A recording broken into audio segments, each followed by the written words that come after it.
ICC issues arrest warrants for Netanyahu and former Israeli Defence Minister amid Gaza conflict.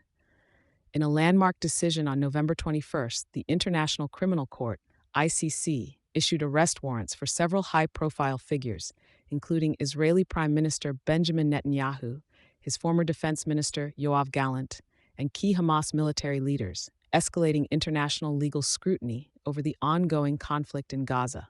According to the ICC's pre-trial chamber, there are reasonable grounds to believe that Netanyahu and Gallant bear criminal responsibility for implementing starvation as a method of warfare and committing crimes against humanity, including murder, persecution, and other inhumane acts. The allegations primarily focus on their roles as civilian superiors in intentionally directing attacks against civilians in Gaza. The ICC also targeted the senior leadership of Hamas, finding reasonable grounds implicating them in the deadly attack on Israel on October 7, 2023.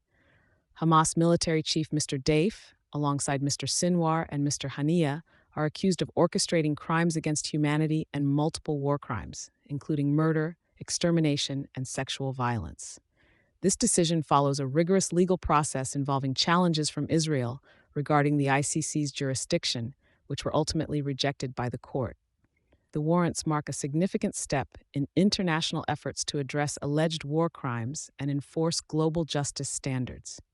The reaction from the European Union was swift, with the EU's top diplomat, Josep Borrell, emphasizing the judicial nature of the ICC's decision and the obligation of EU member states to comply. Speaking from Jordan, Borrell stated, "This decision is a binding decision on all states. All state parties of the court, which include all members of the European Union, are bound to implement this court decision." In contrast, Prime Minister Netanyahu condemned the ICC's actions, defending the actions of his government in Gaza as just. The issuance of these warrants could complicate international relations, particularly with countries that both support and oppose ICC's rulings. In theory, state parties to the ICC are required to arrest any individual wanted by the court who travels to their territory, a situation that puts several EU nations in a delicate position due to their armament support to Israel.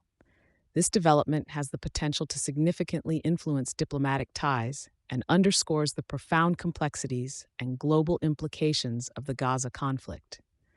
The international community continues to watch closely as the events unfold, highlighting the challenging balance between national security interests and adherence to international law. Thank you for choosing Satori News.